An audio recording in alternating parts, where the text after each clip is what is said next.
Sometimes it's not a book that finds us, but an approach to getting that book into more people's hands that finds us. Today, I have a publicist I'd like you to meet who helps authors answer the question that shows up the moment a book is finished. You know what that question is? Now what? If you've ever wondered how books actually find readers, or how authors begin to build real momentum once the writing is done, this episode is for you. I want you to stick around because you're going to learn more about her book and the writing voyage this author took to create it. Welcome to A Book Finds You podcast. This week's guest is Cherrie Woods. Join us as she shares the inspiration behind her book, along with her writing process, routines, and challenges. And now, here's your host, best-selling author, Rob Shawless. Today's guest, Cherrie Woods, is a book publicist, PR consultant, workshop facilitator with 20-plus years experience. She's worked with over 100 authors, led over 50 PR and marketing workshops, and is the author of Where Do I Start? 10 PR questions and answers to guide self-published authors. We're happy to have you with us, and welcome to the show, Cherrie. Thanks for having me. Absolute pleasure. So this is going to be a fun one, folks, because we're going to hear about the book and we're going to hear about publicists. Let's start with the book real fast. Okay. The title of this show is A Book Finds You because we don't find it, it finds us. How did this one find you? So I've been in PR communications for over 20 years. And, at some point I'd been writing poetry here and there. So I joined a writers organization that I'd heard about. I was new to Maryland, and I said, you know what, this time maybe I want to pursue writing a book of poetry at that time. And so I joined this organization, and probably about 3 meetings in, the president kind of said, we really should get to know who's in the room. And so they asked everyone to talk about what their backgrounds were, what they were working on. And so when they got to me, I said, I'm actually, at that time, I was a director of marketing and PR at a local museum. So I said, I'm a director of marketing and PR, and I've been in the field at that time, it's probably about 10, 12 years. And at the end of the meeting, literally, no exaggeration, was a lineup of people wanting to talk to me. And I was like, wow. And most of those conversations they had, I went along with it. I was new to the area, were complaints about working with different PR people and getting no results, about what do I do with my book now? Questions along those lines. And then someone suggested, well, would you like to do a workshop for us? And I thought, well, okay. I like new challenges. So I created a workshop and everyone liked it, but they did tell me I was a little too serious. So I was like, okay, I do tend to be on the serious side when I'm sharing information. So I kind of went around to different workshops and kind of got a way to just add a little bit of humor to it.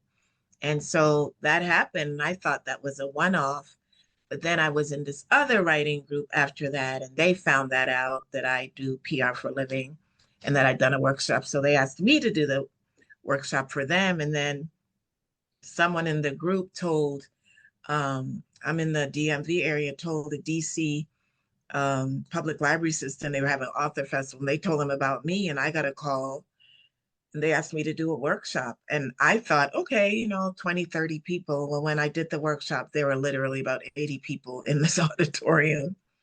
And then when people are asking questions, they're like, where's your book? Do you have a book to go with this?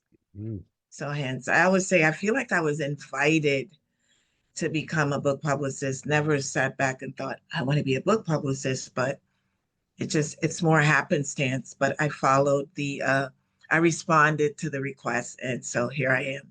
Yeah. You not only did a book find you, a profession found you. Yes, really. Yes. And actually, I think, as a father of 3 children, et cetera, and I volunteer for 15 years helping people in career transition. Most professions really do find us. We come out of school, whatever, I go, I'm going to be a lawyer, whatever it is. But eventually that path kind of, just the way a book is, it sort of finds us. So your story is an interesting one, yet I'm smiling, going, well, of course. And the lovely part of that is that usually when it finds us, we're doing something that we really enjoy doing. We just didn't know Right. anybody else wanted to hear about it. Exactly. Okay. Well, Yeah. let's dive in a little bit. I want to talk to you about as a publicist right now. I Uh-huh. think most many authors they'll finish writing their book and Right. then they wake up in the morning, and I think it's because we're so obsessed with I gotta get stay on my schedule, get it done. They wake up and go, as I said in the beginning, now what? What do you think's the first step an author should take? Uh, I think it's a trick question because I was going to say after the book is published, but we Mm-hmm. both know that we should be thinking about this before the book is published. So let's Yes. open this question up. What's the Okay. first thing a newer author should be thinking when it comes to PR? Well, ironically, I have that in my book that one of the first things an author should be thinking is what do they want from this book product?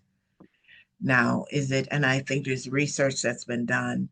I think there's three primary reasons they say authors write books. One, a lot of authors, they say they just want to have a legacy. So that will be, my age range in terms of working with authors has been from, I'd say, 25 to 85. That's the range. Quite a And range. so typically the authors who are a little bit more elders, they want it's something they've wanted to do their whole life Right. and maybe didn't have time, the kids, the grandkids, whatever. Now they found the time and they want to write this book that they've thought about their whole life and they want to leave a legacy behind. So there's that legacy reason. And then there's some authors who are very clear. This is a business project. So it's either something that I'm an expert on and I want to share it in the book to um, really let people see my knowledge, build a brand, or they may already have a brand and be known as an expert and they want to add to it. And then the third, oftentimes, just because they feel that they have something to say, at least those are usually the beginning reasons. Yeah. One of the challenges that I come across with authors are the ones who just are writing a book. I have no expectations. I just have something to say. And then they publish the book and they have a good network, whether it's your church group, your sorority sisters, a huge family, and they read your book and they're excited about it. And some may say, oh, this could be a bestseller. And then bam, they want this book to be a source of income because I'm going to be famous. This is going to sell. And those are the challenging authors because that book that they published, whichever way, that was just because I have something to say, has now become, I want this book to be a bestseller. I want it to be a source of income. And that book that you wrote that where you just had something to say may not necessarily be the same book that can serve as a source of income or become a bestseller. And that's where that confusion can arise for authors. Right. I am busting with questions for you right now. Okay. I want to go back a little bit. Okay. The legacy one. Yes. I'm only touching that for a second, but Mhm. sometimes, I write about sales, I teach sales. And Right. sometimes as a salesperson, I have to, or Mhm. a sales trainer, I have to teach people you're selling the wrong client. That's not your prospect. So when you Right. get a legacy person which Mhm. is lovely, it's a memoir of some sort, they're Right. reflecting on their life. They want the grandchildren to see it, maybe Mhm. pop it up on Amazon. To me, that's not a prospect for a publicist.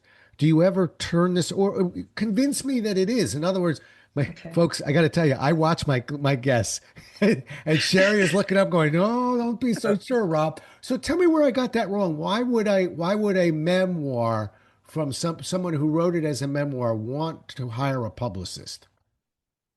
Oftentimes there's a sort of a mystique and an excitement about having a publicist. It's Hollywood. Oh, I want a publicist. It's almost like oh, that's so cool. So some of the legacy, like I said, in that process of writing, I want it to be a legacy. And then you share with your networks and people are like, this is really good. And then it always, there's this thing where, this is America. Fame appears to be tangible, the American Idol. And so what happens is, particularly with legacy clients, it's usually they will ask someone they know who knows me, or they go to a conference and I'm doing a workshop and they're intrigued. So a lot of it is intrigue for those legacy authors. And I'm there and I'm tangible and it's the first publicist they've ever met. So it's more like a why not, Yeah. to be Okay. honest. All right. Beautifully done. Completely changed my point of view by your explanation. Because I'm sitting here thinking, well, wait a minute, Rob. What about the other? You worked in three columns when you were answering your question. What Right. about the one that doesn't realize they want a publicist and the book comes out and then Mm-hmm. so, because when you said that, I was smiling and thinking, that's fear. Okay, that's fear. I don't want to get my hopes up. I don't, and then Right. they wake up in the morning, well, this book is taking me places I didn't know it was going to take me. I'm not afraid anymore. Right. Why in the world then, and I'm agreeing with you, wouldn't Mm-hmm. somebody who's writing their memoirs say, well, this is like one of my children. I want to give this memoir the best opportunity that it has, wherever it may go. Uh, Mm-hmm. and so, who's to say that that door isn't open for them as well? So, I Right. see your point there. I Mm-hmm. think you have to scale as, and again, you're the publicist. If I'm a publicist, I probably scale the projects based on certain things. Like I'm a professional speaker. You already know if you're my publicist, I'm going hard to the hoop, as we say. I'm big. Yes. My career is based on my books. That's Mm-hmm. how I generate income. Not so much the books, yes, the seminars is how or how I Yes. do. So I don't really have a choice. Mm-hmm. But it doesn't really matter if we've got somebody who's got a book and they say, well, it's just a little small thing. I don't care. Let's give it the best opportunity we have to live its life the way it wants to live its life. Yeah, maybe now I you're giving me that agree nod to a again. point. Okay, maybe I lose you this time. Well, everyone who publishes a book or wants to. So I'm a little, I did not know this, but I've been told I'm unusual in that I read every single book. I read every client's book. And in that agreement we sign, I have an out that if I read this book and I really don't believe that I can do publicity for it, at least that's my official statement, then, you pay me for the hours it took me to read the book and I won't necessarily move forward. So in my world, the book has to be well written. Mhm.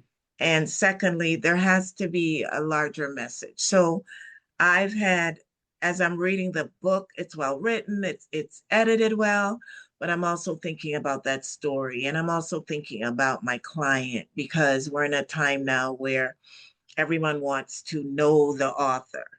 And I say to folks, when I was growing up reading Nancy Drew, I couldn't tell you who the author's name was. And I sure didn't think about what the author looked like.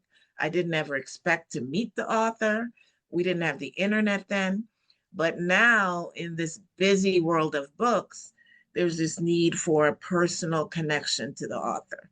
So, as I'm reading your book, and we start with a consultation, and since COVID and Zoom, it makes life easier because when I do my consultations on Zoom now. And as we're talking, I'm assessing you. Now, is this person going to be good on TV, on podcasts? Can they speak okay? Or is this an opportunity to just get some print articles? What are their expectations really? How realistic is it? Are they realistic? Do they present well? All of those things are happening. But ultimately, that book product needs to be good Right. because even if, you know, certain media aren't necessarily going to read the book before I get you on a morning show. However, I feel that particularly as a solo practitioner, if the book is out there and it's really bad, it does get out. The word does get out and it will come back to me. So I'm not saying when I read your book it needs to be like Toni Morrison or on the poet side Robert Frost or great, but it needs to be well written and well edited. And I will not proceed if those two things aren't there. Now, caveat is if you're open to it, particularly if you're self-published, it's not as difficult to reissue the book, have someone edit it again, and then reissue it. So that's I'm adding in the self-publishing aspect. It makes it a lot easier to kind of redo your book. Right. But yeah, I want a decent product before we move forward. Yeah, you have your name on it. Yeah, So yeah, yeah, I wouldn't be thinking you'd take every, phone call that you're getting or yeah. email and go ahead. Hmm. But yeah, no, I hear you on that. Hmm. Okay. Uh, it's a little bit like a realtor. And I'm not, don't get me wrong here. Everybody I thinks they agree. have the most wonderful house and sell it for Yes. twice as much as the guy Yep. across the street. Well, we got Right. two kinds of realtors. One will say, sure, we'll do Right. that for you and take the contract. And the other Hmm. one that says, I have a reputation of being Yeah. a straight shooter. And so Hmm. we're going to let the market talk, but I'm going to give you realistic information of where this project is. So Exactly. good on you. Hmm. I think sometimes we need to hear that a little bit. I think you just said it, but I'm used to publicists that will specialize in just online or Yeah. just TV or print media. You'll dabble in all of them? Yes. And I think there's where my 20 plus years of working in the professional world as a director of marketing and communications, as a senior specialist, senior communication specialist, that's my profession.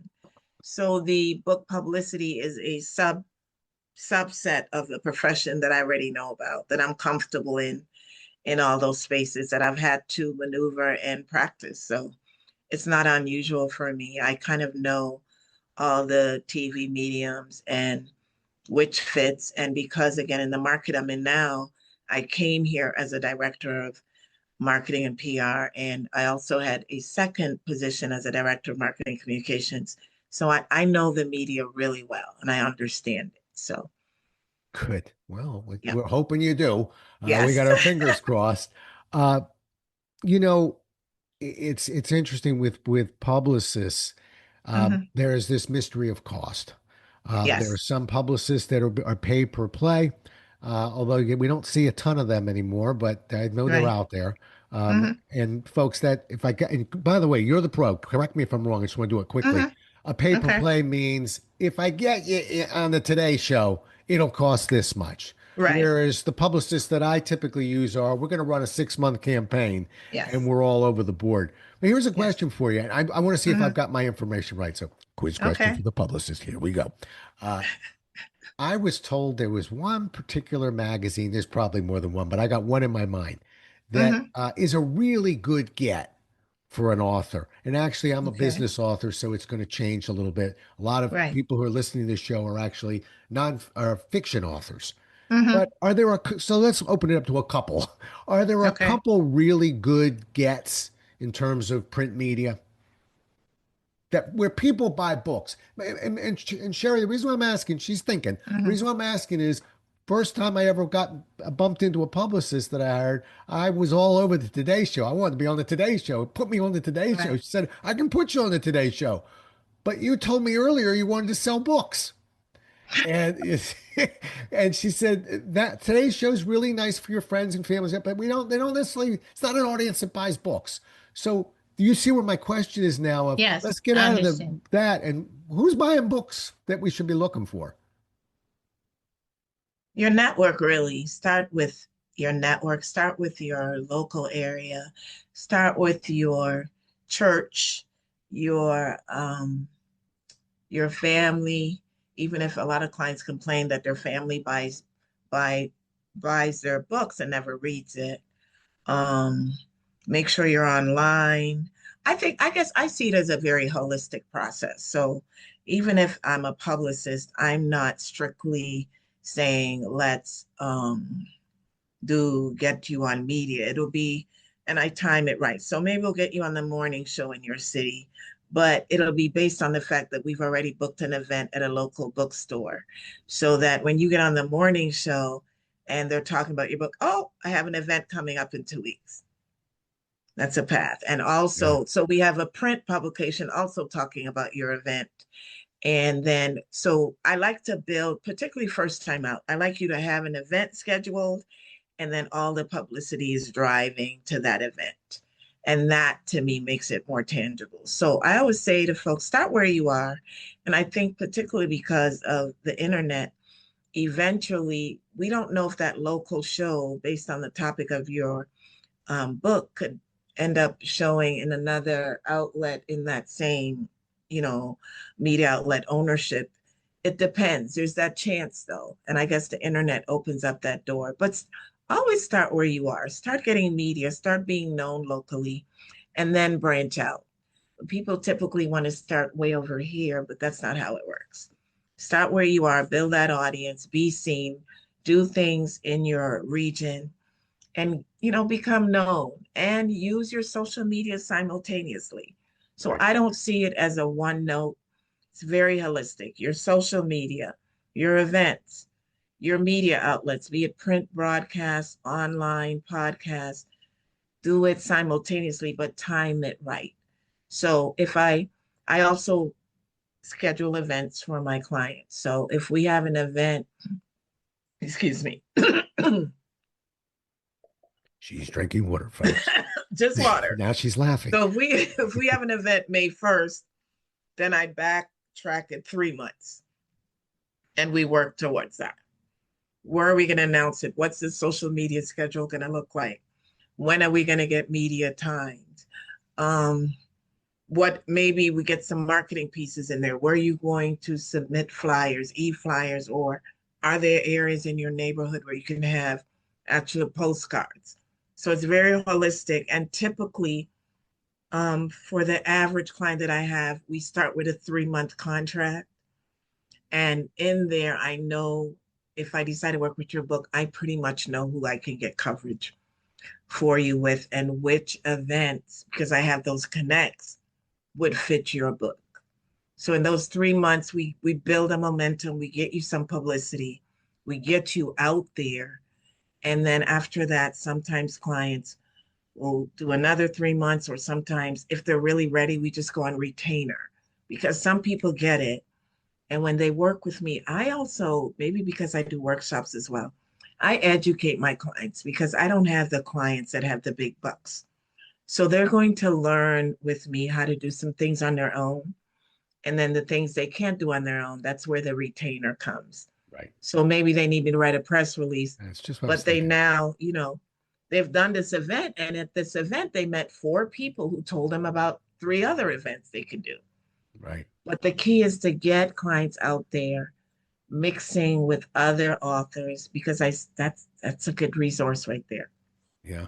Excellent. Yeah. Yeah. I what do you think about, I'm gonna stall a little bit, still getting that voice back together. Yeah. There I was Okay. in the Congo. No, what do you think about giving away books? I think again, do it strategically and do it as a promotion. People love promotions. Oh, let's see. So maybe it's National Book Month. So during National Book Month, I'm gonna give away 4 books, but so you have to sign up for my newsletter, and I'm gonna pick from that pool. Anyone who signs up in the month of May, I'm gonna pick from a pool, and 4 of you will win a book. I mean, come up with some cool promotions. If you're going on site at an event, maybe have the raffle tickets, and anyone who buys a book or signs your newsletter list will be put into the draw. So just giving away books randomly, it's got to make sense. And Yeah. so when my clients get an opportunity and we're doing a morning show TV, I'm always like, bring a book, Yeah. because you're going to autograph it for the host. A lot of people wouldn't necessarily think about that. So do it strategically, and also decide. I usually say, at the beginning of the year, whenever you decide, map out a strategy for 3 to 6 months. And so maybe in that 3 to 6 months, based on cost, I'm going to give away 6 books. Now, what does that giveaway look like? Am I doing events? Maybe I'll give away 2 at each event, or maybe I will do a promotion on social media. Let's see the months that have a themed book theme or the subject matter of my book. And so I had a client who was the work of fiction, but her protagonist lived with MS. So I'm like, okay, we're looking, when is National MS Month? That's when we pitched to MS Podcast, to media, because we're now giving them a story. Yes, it's fiction, but she's still living with MS. And then there was an MS walkathon or bikeathon coming up. So she called and donated several books to that. And then they were able to do a promotion. So you're really drilling down into subject matter, theme, and it doesn't always have to be nonfiction. A lot of clients don't necessarily think of that as they're writing their books. So be strategic in your giveaways, but I always say make sure you have books in your bag or in your car trunk, because you never know who you might run into. Good. Yep. I want to pay you a compliment. I've actually worked professionally with publicists Okay. before, some pretty high caliber publicists. Okay. And what you're saying took me 15 years to learn through a collection of publicists, mainly who got most of it right, but not quite all of it right. And Right. unfortunately, you learn more from the mistakes Right. because the really good, smart things, they go right by you. You don't even know they were smart. But you'll know when Exactly. something isn't smart or isn't working for you. You're Yeah. really right on cue. And, I'm going to find those 6 books right now. And here's another area where you might disagree with me. If you haven't noticed, I love when people disagree with me because it allows me to learn. So I'm not Okay. a publicist. So when I get it wrong, I need to be fixed. But I'm going to tell you where I find 6 books. Somebody's going, where do I get them from? I'm going to find those 6 books because I'm from the books you thought you were going to give your uncles and aunts and brothers and sisters. Oh, good. I get into such battles with publicists. She's shaking her fist. Yeah, because those are the ones I can get the reviews from right out of the gate. And if I hand them a book, it's an unverified review. So now that we're not going to give family and friends, you could Okay. give your aunt, Sarah, a book to give to somebody that she knows. But Okay. Aunt I like Sarah's that. going to write that review for you, and those reviews are important. So we just found some books, right? Because we Yes. don't need to give them to our loved ones. We really don't. No, no. It sounds selfish, but it's not selfish. It's Yeah. strategic, and really, those are the people that we know are almost aces in the hole of writing a review. And if Yes. you don't think that's important, verified, think about the last time you bought a mop or whatever it was, and you read reviews and you read one that wasn't verified, and you thought, why would I even listen? It's probably the owner's brother. Okay. Right. So Right. verified means there's skin in the game. Somebody bought that book and this is what they had to say. Yeah. So let's do that the right way. Okay. Okay. Now let's talk I got to tell you, I could talk to you forever. I want to talk about your book for a second because I'm smiling thinking Okay. we got a cobbler here who's very good at making shoes. I'm curious about your shoes. So you got in, so there you are helping authors, and now all of a Right. sudden, holy moly, I'm writing one. How difficult was it for you to write this book? Well, yeah, so this was my first book. Hmm. I do have a poetry book, but that's completely separate. But Okay. I just kept thinking, well, what am I going to write? What am I going to write? What am I going to write? And at this point, word had been out. So I was doing call-in radio shows. I even did one. Fortunately, I had friends in the media, and I ended up on a Sirius XM show because I had a friend who worked for Sirius XM, and while I was waiting for him, I ended up talking to Maggie Litton. She was there who had a show at the time, and I was just telling her what I do. She goes, "Oh, I need a guest. I need a guest for a call-in show. We're going to have you come in and you're going to take calls from authors."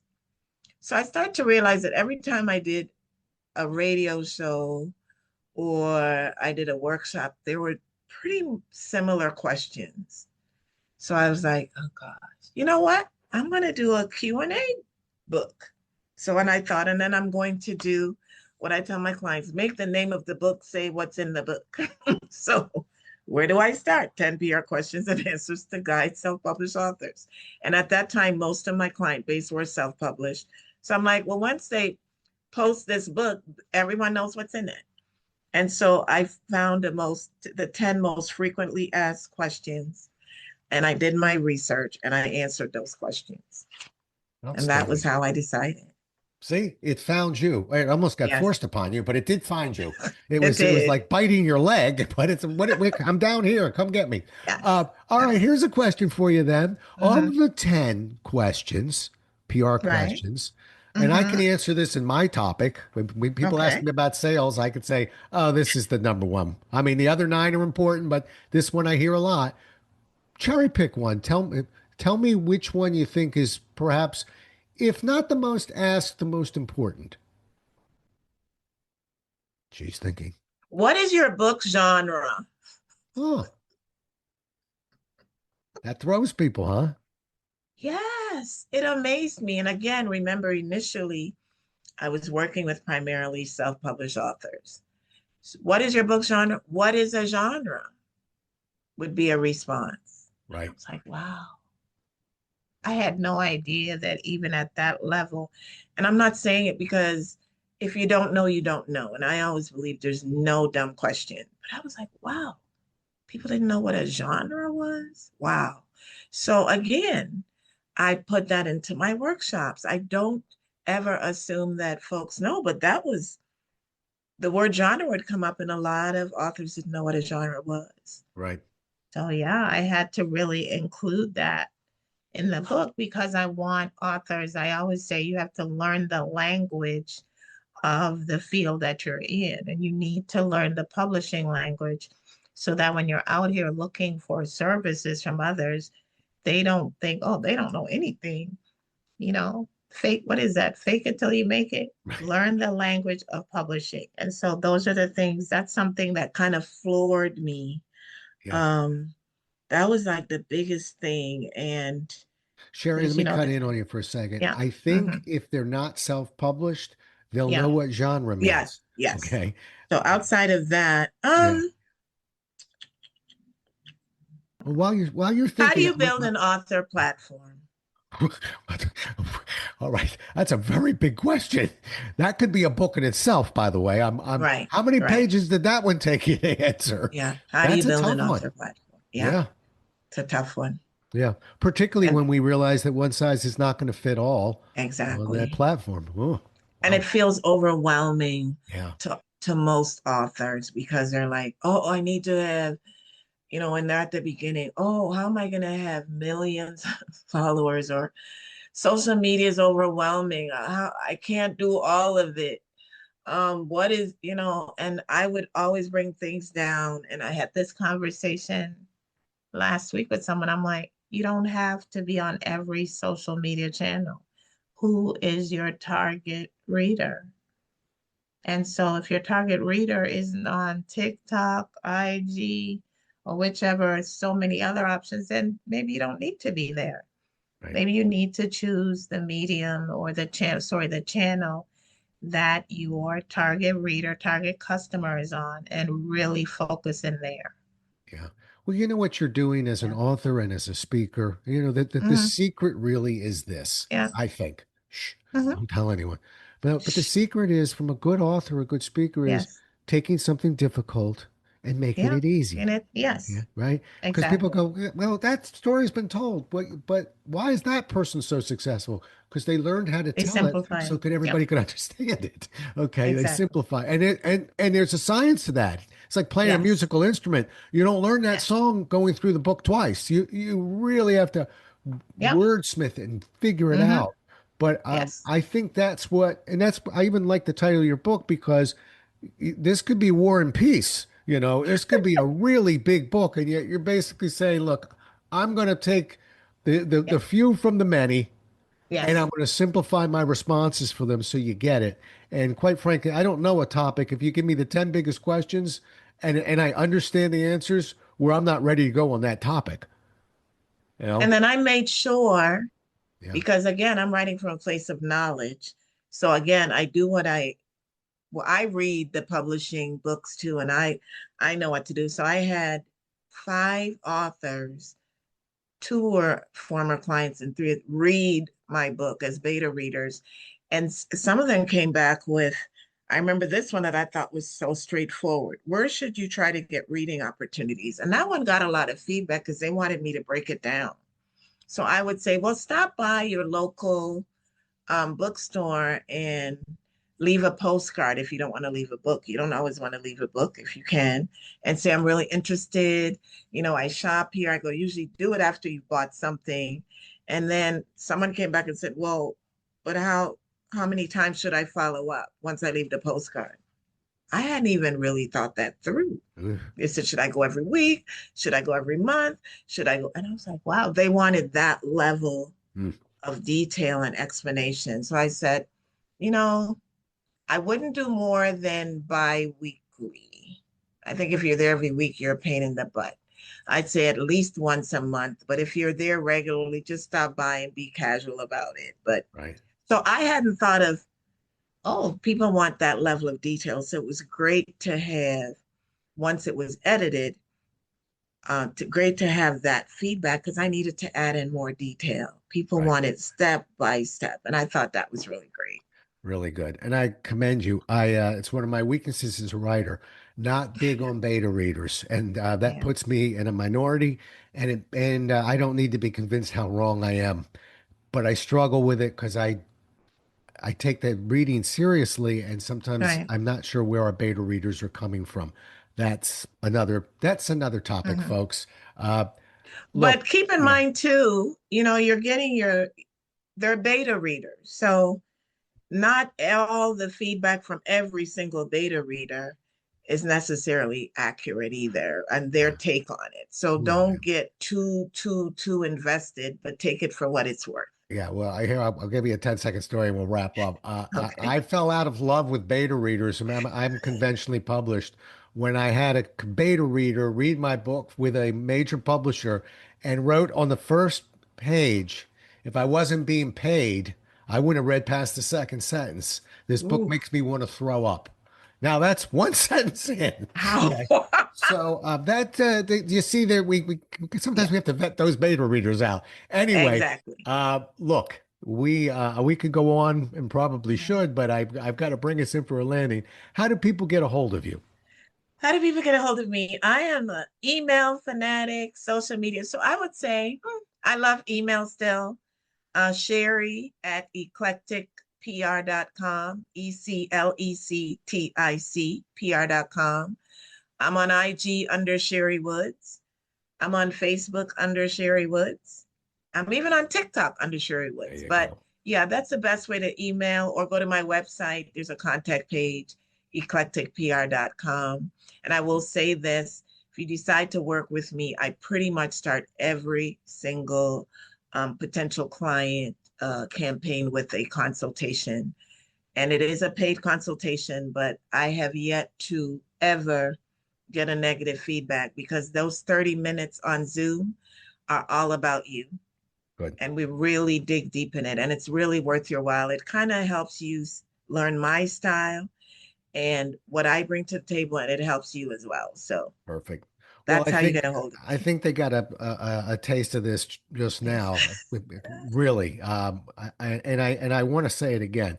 I've dealt with 3 different publicists, New York publicists, big time publicists that the publishers have pushed on me. I don't even want to tell you the dollar amounts, but they're not cheap.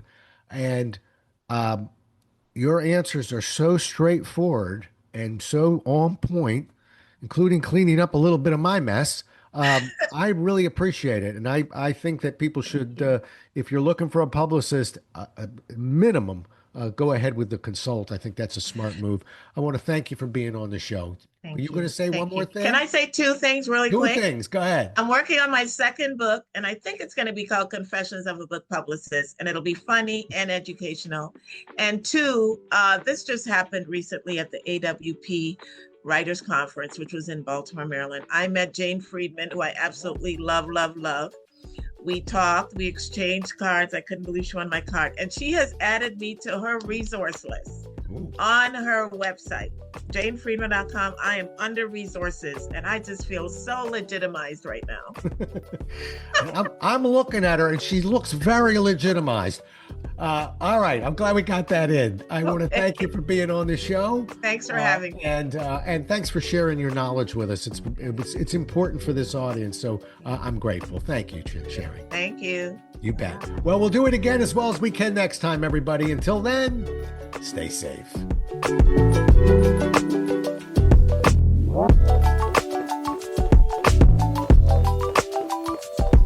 Thank you so much for listening. If you enjoyed today's guest author, we'd love you to rate, review, and share this episode with others. If you'd like more information on today's guest or the Maryland Writers Association, please visit our website at marylandwriters.org. You can also hear a brief history of the Maryland Writers Association by listening to episode 0.